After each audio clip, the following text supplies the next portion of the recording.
Have you ever given someone a ride and felt that something was wrong? Well, I experienced that, and I still can't explain what happened. If you enjoy stories like this, subscribe to Disturbing Stories, share the video, and activate the notification bell. This will ensure you don't miss the upcoming videos that I'm sure you will love. Story 1. The passenger who never reached his destination. It was a dark October night, and I was heading home after an office party in a nearby town. The road was deserted, and the only light came from my car's headlights. The stretch of asphalt seemed like an endless snake, winding through the darkness, and the silence was broken only by the rumble of the engine. I had been driving for about 40 minutes when I saw a silhouette by the roadside, near an abandoned rural area. It was a man wearing a long coat and holding a suitcase. His eyes glinted as they met mine, and I don't know what got into me. Maybe it was guilt for seeing him there alone in the cold, but I slowed down and offered him a ride. He got into the car without saying a word, just nodding in thanks. He placed the suitcase on his lap and buckled his seatbelt. After a few minutes of silence, I tried to make small talk. "Where are you headed?" He replied without looking at me. "Home." There was something in the way he spoke that sent chills down my spine. It was as if the word home carried a strange, almost uncomfortable weight. I continued driving, but the atmosphere grew heavier with each mile. The air inside the car felt thicker, as if something invisible was watching us. When I glanced in the rearview mirror, I had the impression that he was smiling, but it wasn't a friendly smile. It was something cold, unsettling, as if he knew something I didn't. My stomach turned, and I felt like telling him to get out right then and there, in the middle of the road. But there was something about him that stopped me from speaking. As we drove, he began to tell a story without me even asking.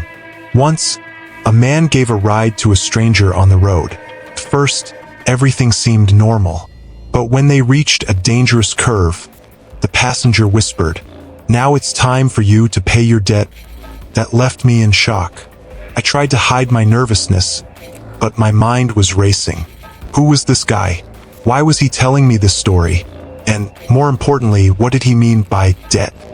When we reached a sharp curve in the road, he placed his hand on my shoulder. "The debt is yours." I remember waking up with my car on the side of the road, headlights off, and the passenger and his suitcase gone. There was no sign of him anywhere, as if he had never existed. To this day, I don't know if he was a real person or something that doesn't belong to this world. But one thing I know, that ride changed my life forever. Story 2. The girl in the white dress. Do you believe in ghosts? After hearing this story, your answer might change. That night was supposed to be ordinary, just another trip to my parents' house in another town. I was driving alone, and the road I chose was a secondary route, surrounded by trees and absolutely empty.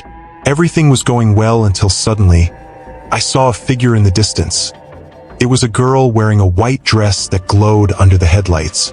I thought about driving past, but something inside me made me stop. She looked so fragile, lost, as if she needed help. As soon as I rolled down the window, she approached and asked for a ride. Her voice was soft, almost a whisper, and there was something in the way she looked at me that made my spine tingle. She got into the car and sat in the front seat, but the entire time, she remained silent, staring straight ahead without blinking.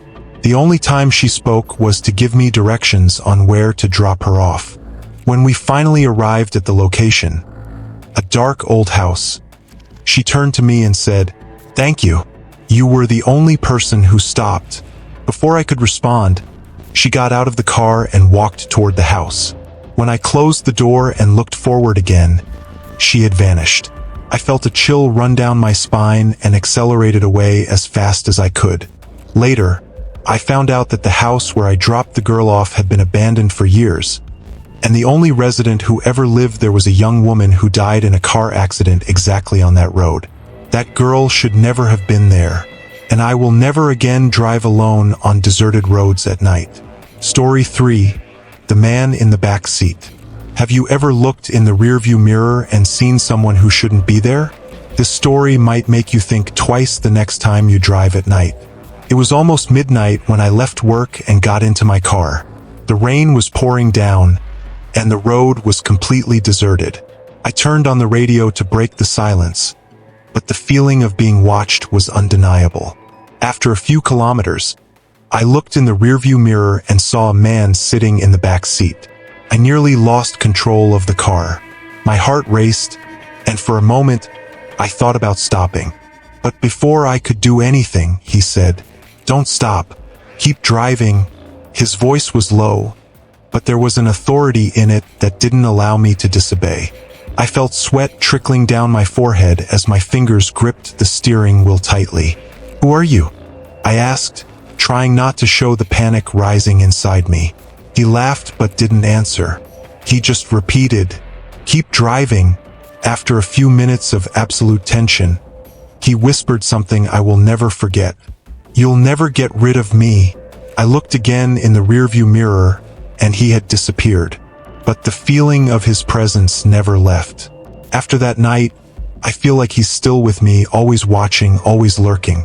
If you enjoyed these chilling stories, subscribe to Disturbing Stories, activate the notification bell, and give a like. And remember, the next time you look in the rearview mirror, make sure you're alone